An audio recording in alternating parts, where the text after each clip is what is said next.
Reverend the women. Whew, it's warm, isn't it? How do you make a door laugh? Tickle its knob! Just to get you warmed up. I've been married for 22 years. Thank you very much. We met at work, and everybody said we wouldn't last. But here we are, 22 years later. I'm not entirely sure now whether it's love or whether we're both just as stubborn as each other and that no one wants to give in first.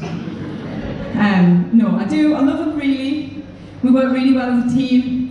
We both got our jobs, you know, as you do. He fills the car with fuel and I drive it.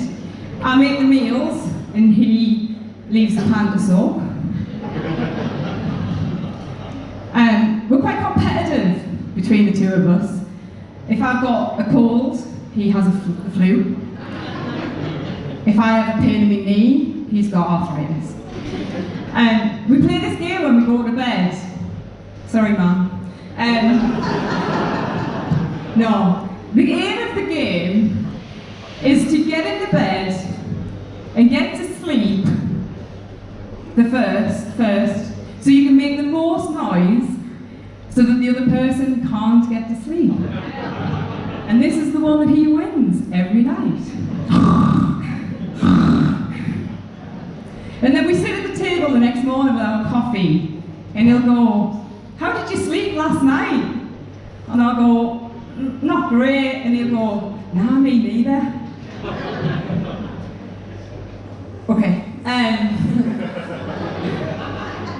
He's a creature of habit, is my husband. He doesn't like change. And I love to clean. So the other week, cleaning the kitchen. I'm sure we all do that on our days off, because, you know, get a Saturday off, let's clean. I actually really enjoy it. And I thought, you know what, I'm going to give this cutlery drawer a little spruce. You know, does anybody else's cutlery drawer get full of Bombay mix? Even though nobody in the house eats Bombay mix. Is that just so? Anyway, so I cleaned this drawer out, and I thought, while I'm in there, you know what, these spoons, the little spoons look a little bit, it's a bit disjointed. I think I've got a bit of OCD, even, and dyslexia. That was not planned. Anyway, so I thought, you know what, I'm going to move these spoons because I think they'll just look better here. So I did that, and I cleaned the drawer, got rid of Bombay mix, all good in the world. Till he comes downstairs. And he comes downstairs to make his coffee, and he opens the drawer, and he looks at the spoons, or he looks in the drawer, and he goes,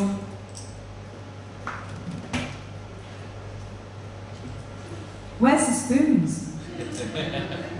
I went, "What do you mean, where's the spoons?" He went, "Where's the spoons?" I went, "Yeah, man look, what do you mean, where's the spoons? Are in front of you." And he went, "I see the spoons, but you moved the spoons." And I said, "Well, they just look better there." And he said, and I kid you not, he said, "You cannot go making drawer-based decisions without consultation." So there's that. We've also got two beautiful children, very proud of our children. Technically adults, but for the purposes of not contributing financially or taking any accountability for their actions, they identify as children. Our son is the eldest, he's 20. He has impeccable timekeeping. He has never missed a meal time.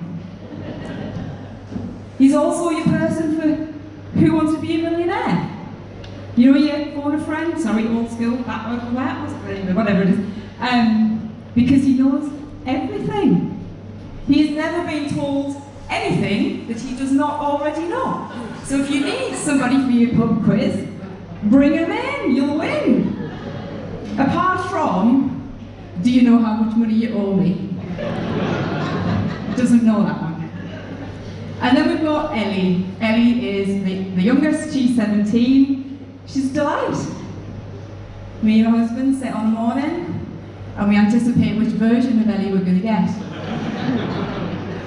You know, when you go camping, anyone been camping? Prepared for the worst, but hope for the best? And then it absolutely pisses down. That's Ellie. We're currently making a list of things that annoy Ellie. Just so we know, they consist of saying good morning, eating, breathing. That's a new one.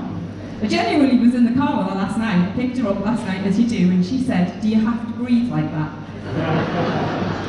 And I said, "Yeah, funny enough, I do, yeah, I do. Otherwise I'll die." And I'm driving, so you don't want that happen. We've also got a little dog, Buster. Buster's 12.